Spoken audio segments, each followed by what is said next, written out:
continuity. And at this point, the Black Panther was sort of helping Daredevil out by watching over Hell's Kitchen. So it was. This is amazing. Yeah, thanks. Yes, thanks. So so basically, oh, thank you. So yeah, so basically, we could have used a lot of this. This is amazing at Marvel. Yeah, so the Black Panther is sort of watching over like this woman who's been targeted by the Hand. For those of you who don't know, the Hand is like this ninja organization that are just evil and they like to do bad things. So he's basically watching over her, and then something happens. He goes in and he sees that the security guards that were protecting her have been killed. Then, so these are basically pages. So this is one page and that's another page. He comes in, he rescues her. He sees that the Hand has really killed everyone in the hospital. And my thing with the Black Panther is that I was trying to sort of depict the Black Panther as looking more cat-like. Now he moved. And so I kind of have him kind of like moving on all fours, kind of, always kind of crouching. And this is just me just really having fun with just visualizing the action, different camera angles, playing with light and dark and shadow. This is like some other work that's not Black Panther related, but I did like a Luke Cage miniseries that kind of reinterpreted the character as being set in the Harlem Renaissance. And so this is like a cover, and it was really like a fun way to sort of reinterpret Luke Cage. And I know the creator of the Luke Cage Netflix series, and he was like a really big fan of my Luke Cage work.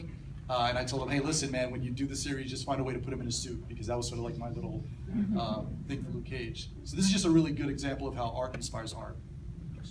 This is like my initial redesign of Luke Cage, because for those of you who don't know, Luke Cage was created in like the 1970s. So he was a real blaxploitation character. He had like a big afro, a yellow silk shirt, blue spandex, metal tiara. He would punch people out and be like, "Sweet Christmas." When I was young, I kind of bought that, and then when I got older, I was like, "What the hell?" So when Marvel came to me and said, "Listen, we really want to do this miniseries that would reinterpret him in a different time," I really jumped at the chance because it allowed me to kind of make him look more sophisticated, and I put him in a suit, and that was really cool. So this is like some of the artwork from Luke Cage, just really him sort of returning to the Harlem 1920s after getting out of jail. This is some of my Batman work. I drew Detective Comics for 2 years, so it's just me playing with angles, drawing the Batmobile. Just really playing with like the different angles to try to create motion. Dramatic scenes. You can see listen, there's a huge music video fan, so of course I would like really try to adopt angles and such, and really play with scale, shifting angles. One of the cool things about drawing comics is that sometimes you'll draw a comic and then maybe 10 or 15 years later, it'll be adapted into a movie and TV, and you're like, oh wow, really?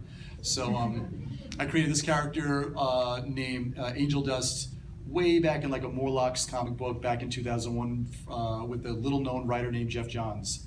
And it was probably Jeff Johns' maybe first or second gig in comics. And we created this character, and then she got adapted for the first Deadpool movie. And so these are like my original drawings, and then you see like how the Gina Carano played her in the movie. This is another character from that same miniseries, The Morlocks, and it was adapted for the new Fox series, The Gifted, which is really cool. So if you see like the bottom, that's my original drawing of this character named Shatter, who when he found out he was a mutant, he really was depressed and really wanted to take his own life and put a gun to his temple. But since he developed the power of rock hard skin, he didn't kill himself. So that's why he had that crack in the side of his head. And it was really cool seeing how they visualized the live action actor to be based on my original drawing, which is pretty cool. This is the Captain America story that I did for Marvel. This is really cool. I did a Hellboy story because I'm a huge Hellboy fan, and I'm a huge Mike Mignola fan. He's one of my main influences. And basically, Mike Mignola was like, "Hey, Shawn, I love your work. If you ever want to draw a Hellboy story, let me know." And I was just like, "Whoa!" So this is really cool.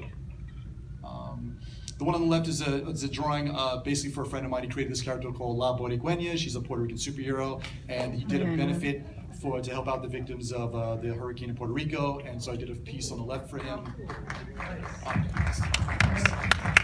And then on the right is the project I've been working on with Robert Kirkman, the creator of The Walking Dead. This does not involve zombies, but this is about like an international jewel thief, and the series is called Thief of Thieves.